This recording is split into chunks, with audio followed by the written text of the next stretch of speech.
Bismillahirrahmanirrahim. Assalamualaikum dan salam bahagia.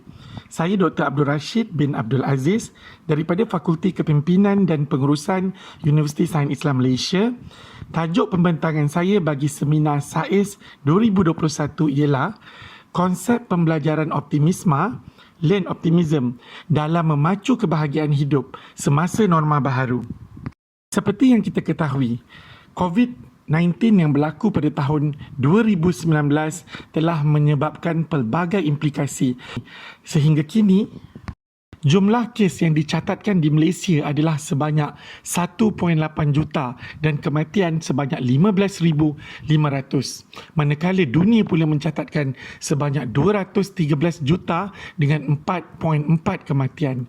Implikasi daripada COVID-19 ini telah menyebabkan pelbagai masalah psikologi dan juga tekanan seperti murung, sedih, sunyi, risau dan juga stres. Dan kalau kita lihat statistik di sini bunuh diri, kemurungan, tekanan, depresi dan sebagainya terus meningkat.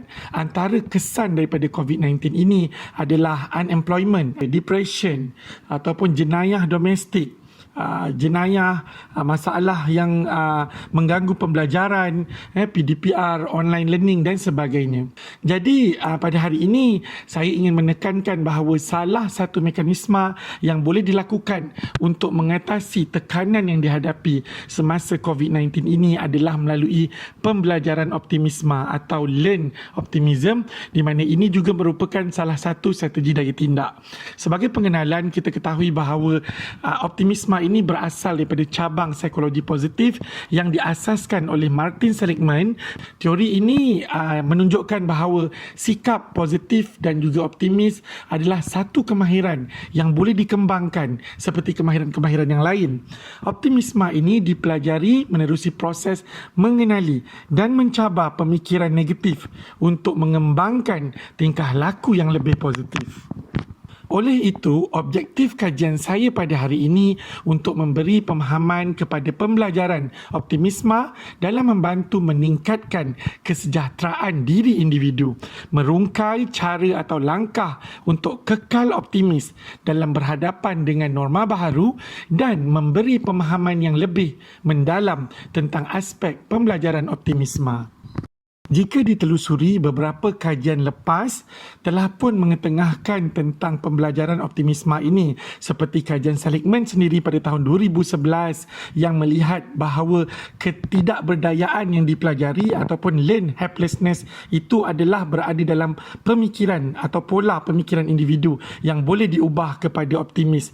Manakala kajian seperti kajian Gavin and Mason 2004, kajian Mavisan, Peters and Albert 2011 dan juga yang terbaru kajian Shamali, Motagi dan Hossein Jani pada tahun 2020 mengetengahkan bahawa optimisme adalah faktor yang boleh meramal kepada hubungan kepercayaan terhadap kebahagiaan. Bagi metodologi kajian ini adalah menggunakan scoping review atau systematic review secara kualitatif, melibatkan 35 artikel yang diperolehi daripada Academic Search Premier, EPCOHOS, ProQuest, Central Web of Science serta Google Scholar. Artikel-artikel ini kemudian disaring berdasarkan keyword atau key point yang ingin dikaji, iaitu learn optimisme, dan akhirnya penyelidik membuat kesimpulan berdasarkan data yang telah diperolehi tersebut. Sebagai kerangka teori dalam kajian ini, model ABCDE telah pun digunakan, di mana pada tahun 2006 Martin Seligman telah memperkenalkan kaedah untuk memahami learn optimism ini dengan lebih terperinci, iaitu melalui model ABCDE, iaitu A adalah adversity, di mana berlakunya keadaan yang menimbulkan pemikiran negatif dalam diri individu, kemudian pergi kepada kepercayaan, di mana kepercayaan individu, dan telah pun mengakibatkan C, iaitu consequences, akibat kepada individu tersebut. Namun begitu, individu perlu membuat pertikaian atau disputation yang akhirnya akan melahirkan energization ataupun penegasan yang merujuk kepada hasil yang wujud kesan daripada proses disputation tersebut. Hasil dapatan kajian menunjukkan bahawa pembelajaran optimisma dapat membawa kepada kebahagiaan hidup.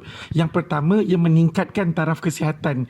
Ini kerana individu yang optimis cenderung lebih peka terhadap status kesihatan mereka dan bagaimana untuk mengekalkan tahap kesihatan mereka. Yang kedua, dapat meningkatkan motivasi dan prestasi. Ini kerana optimisma telah dikaitkan dengan motivasi intrinsik atau motivasi dalaman untuk bekerja dengan lebih keras, bertahan dalam keadaan tertekan dan menunjukkan tingkah laku yang lebih berfokus untuk mencapai matlamat. Dan yang ketiga, optimisma ini juga menunjukkan ia mampu mendorong kepada kejayaan dalam kerjaya, di mana orang yang mempunyai pemikiran optimis ini dikaitkan dengan kepuasan kerja dan kebolehpasaran individu. Dapatan yang seterusnya adalah kaedah untuk mencapai optimisma. Yang pertama adalah dengan mencari punca pemikiran negatif yang terjadi. Individu harus memikirkan tentang kesukaran, kesusahan yang telah dihadapi. Kemudian yang kedua, dengan menetapkan nilai kepercayaan dalam diri. Dengan menetapkan nilai kepercayaan, iaitu membuat catatan tentang pemikiran-pemikiran yang berlaku di dalam minda dapat membantu untuk mengenal pasti idea-idea pemikiran-pemikiran yang herod ataupun yang negatif. Yang ketiga, memikirkan akibat sesuatu perkara. Individu perlu memikirkan apakah akibat daripada pemikiran ataupun tindakan yang dilakukan. Yang keempat, mencabar kepercayaan diri. Proses mencabar kepercayaan diri atau berhujah ini dapat menukar kepercayaan dan pemikiran individu. Dan yang terakhir adalah penegasan. Individu perlu membuat pertimbangan tentang bagaimana perasaan mereka setelah mencabar kepercayaan yang wujud tersebut. Sebagai kesimpulan, optimisma merupakan elemen yang penting dalam meningkatkan kesejahteraan diri individu. Ia juga merupakan satu kemahiran yang harus dipelajari oleh setiap individu dalam berhadapan dengan pelbagai tekanan terutama pasca COVID-19 ini. Dan terdapat banyak kelebihan dan manfaat yang diperolehi daripada pembelajaran optimisma ini dalam kehidupan seharian. Termasuklah kepada kesihatan fizikal, mental, motivasi, prestasi individu, kejayaan dalam kerjaya dan juga kesejahteraan diri. Itu sahaja. Sekian. Terima kasih.